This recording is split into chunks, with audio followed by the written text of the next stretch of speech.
Hi guys, and welcome back to the channel Help Dominance. Anthony here. Please remember to like and subscribe, and also click that notification bell if you're enjoying what you've seen and want to see more. Coming up, more Tongan influence coming to Saints, from Knight to Dragon, and a lack of ambition causing the coaching change. So we'll begin today with the Featherstone news that coach James Webster has left the club with mutual consent, and it is quite an interesting development as there are a couple of things that came from it. Now, firstly, James Webster's contract was up this month anyway, and he had taken the decision to focus on his studies and lecturing at Leeds Beckett College.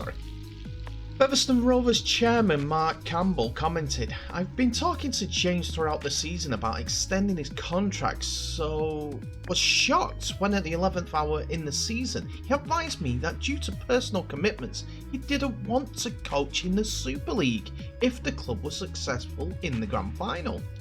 Throughout my leadership at the club, I have had the sole burning ambition of Featherstone achieving its Super League goal. So I've had no alternative but to decide to look for alternatives who share the same drive." So that's a weird one for me. Featherstone have always been gunning to get into Super League.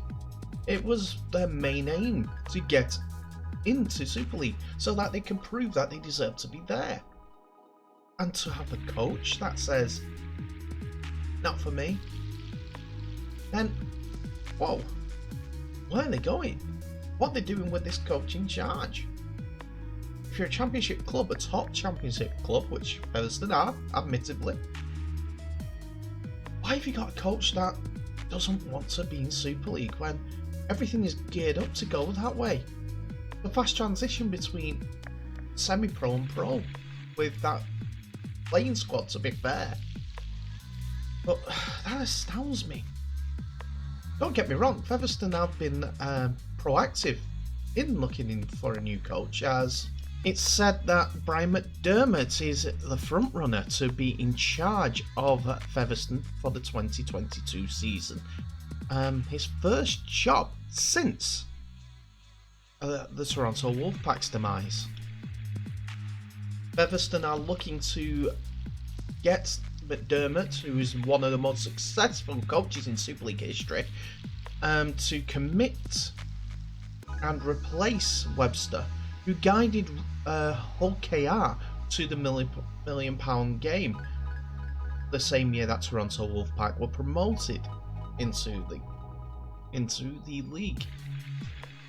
His contract is set to expire at the end of the season, as we mentioned.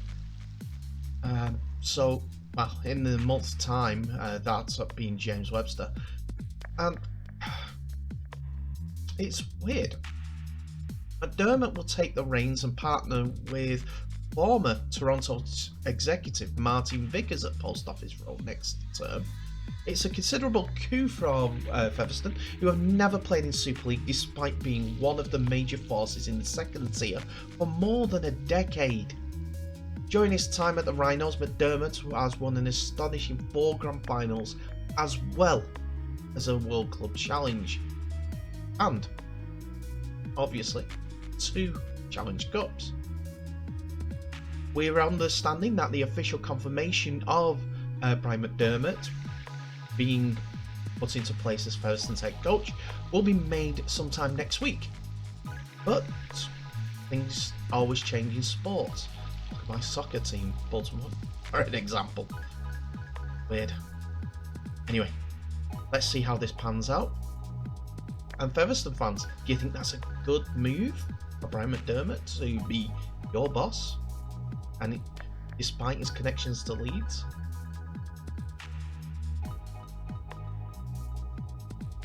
Now, there's reports coming out of Newcastle Knights that Mitchell Pearce is looking to call time on his NRL period, with the veteran halfback reportedly set for release from his final year of his contract. The 32-year-old has been linked with a possible move to Catalan Dragons, in the Super League, a News Corp is reported a 3-year deal is close to being done. Pearce has signed a 1-year extension to keep him at the Knights until the end of 2022, but the 309 gamer reportedly believes his body can't keep up with the week-to-week demands of the NRL. Now, the 32-year-old had only played 12 games this season, as the former New South Wales Origin representative had battled a pectoral injury that kept him sidelined since round 10 of this year's season. Catalans, however, are on the search for a replacement for James Maloney, who officially retired from the professional game after the Super League Grand Final a couple of weeks ago, following 2 years with the French club. And according to News Corp, Maloney, as well as fellow Catalans Dragons Sam Moore, have played a big role in convincing Pearce. The trio won the 2013 NRL Premiership with the Roosters together. But now the ball is in Newcastle's court. They will receive $600,000 worth of cap space for next season if they do grant Pearce the release, but with not many, if any, elite halfbacks on the market, it may not be worthwhile. Jake Clifford has already locked down one of the half spots. Newcastle's other options are Kurt Mann and new recruit Adam Clune, or up-and-comer Simi Sasaagi. Phoenix Crossland is off contract and has not re-signed with the club yet. Corey Norman heads the list of off-contract halves that the Knights could house on. Dylan Walker has experience in playmaking roles, but is in talks with Manly over an extension. But alternatively, Knights coach Adam O'Brien could shift superstar fullback Killian Ponga to the halves and put the 19-year-old Bailey Hodgson in the number 1 jersey. But it's rumoured that that is a year further down the line, and that's why Pearce was given this 1-year extension, so that these plans could come up to fruition and slowly build up Ponga to that halves number 7 or number 6 jersey, with the aforementioned Hodgson growing into that fullback role. Let's see what happens in the 2022 season, and if Knights keep hold of the man, or will the pull of a big contract by Catalan, as well as the French, lovely country France, be too much of a pull for Mitchell Pearce.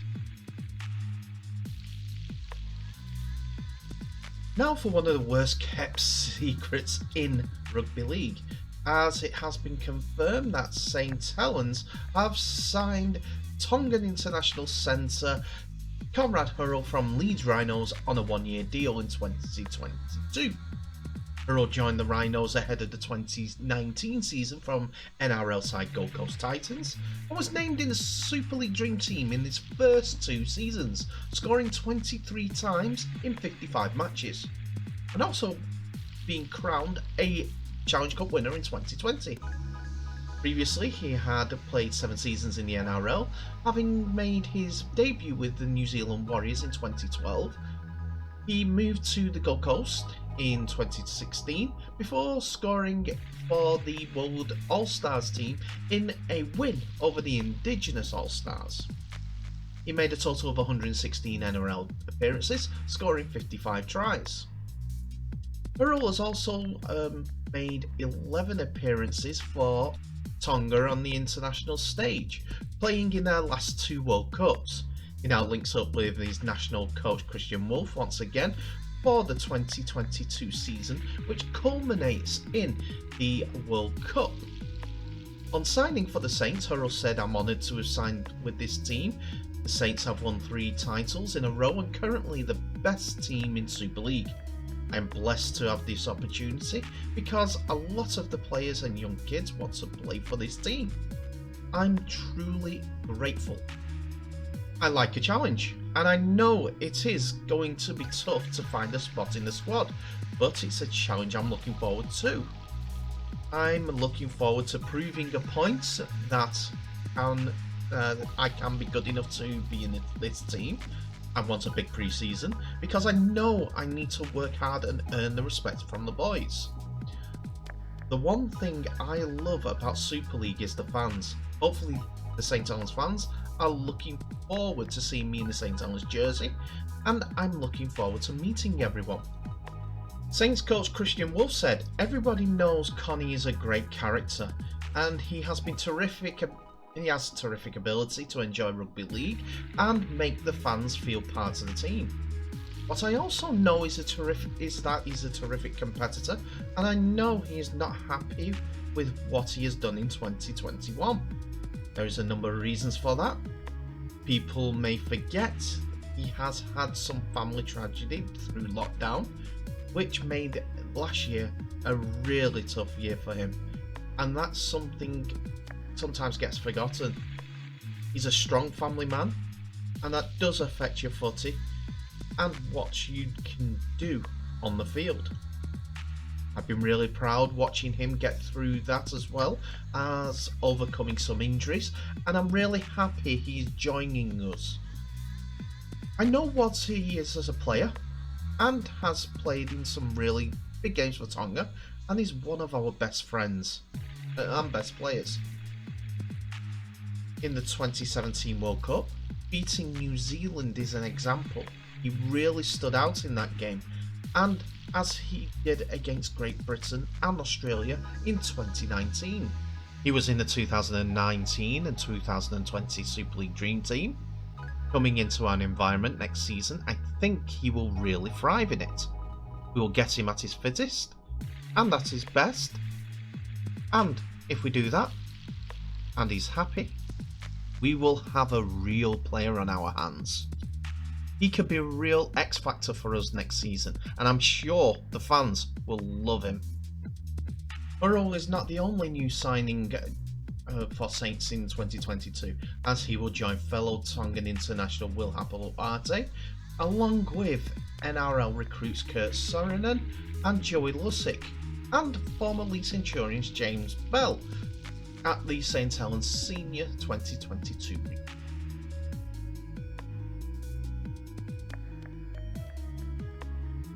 And that's it for another video, ladies and gentlemen. Thank you so much for watching. Please remember to like, subscribe and share this video worldwide, as I need you to help us grow this channel as well as grow our sport. In the meantime, tell me what your thoughts are in the comments on today's stories.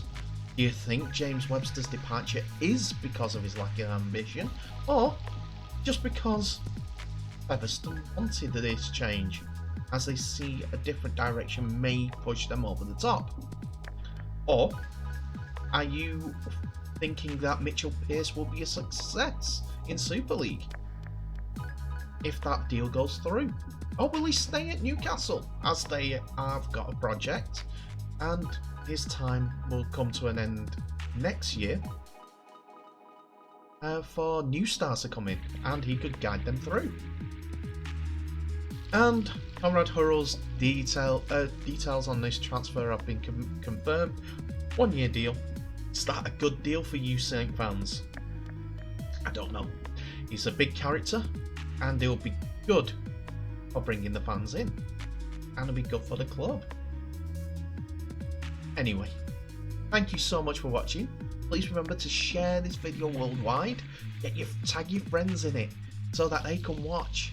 It's a bit of fun. We're growing our sport. That's what we can do. In the meantime, stay safe, all the best, and I'll see you in the next video.